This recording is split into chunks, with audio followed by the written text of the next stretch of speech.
আমি কটা সেদ্ধ ভাত রান্না করেছিলাম, সেই সেদ্ধ ভাতের মধ্যে ভেন্ডি সেদ্ধ দিয়েছিলাম আর বেগুন, আলু, লঙ্কা, ব্যাস। তারপরে দুপুরবেলায় ভাতগুলো খেয়ে নিয়ে আমাদের কটা ভাত বেঁচে গেছিল, আমি সেই ভাতগুলো পান্তা দিয়ে রেখেছিলাম গরমের দিন, পরের দিন সকালবেলা খাবো বলে। আর যদি পান্তা ভাত একটু টকটক হয় আমার তো ভীষণ ভালো লাগে বন্ধুরা। তো আমি কি করব, সকালবেলা আবার কি করে আমার পান্তা কাটা খাওয়া হলো না, তো আমি ভাতগুলোকে ফ্রিজের মধ্যে ধরে রেখেছিলাম যে থাক আমি পরে খেয়ে নেবো। ফ্রিজ থেকে ভাত কাটা বের করে দেখি এইটা এক সাইডে এরকম একটা নৌকো হয়ে বসে আছে, ভাত দিয়ে নৌকো বানিয়েছে। দেখো এর মধ্যে দুই একটা ভেন্ডির বীজও রয়েছে, ওই যে দেখা যাচ্ছে আমার আঙুলের কাছে। আর দেখে মনে হচ্ছে না যে এটা একটা কাচের মধ্যে সাজিয়ে রেখেছি ভাতগুলোকে সুন্দর করে।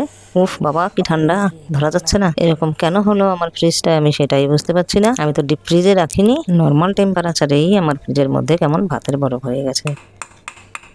শুনলে তো ভাতের বরফের আওয়াজ। তো বন্ধুরা আমার ভিডিওটি কেমন হলো অবশ্যই কমেন্টে জানিও, আর আমার চ্যানেলে একবার সাবস্ক্রাইব করে দিও আর শেয়ার করে দিও প্লিজ।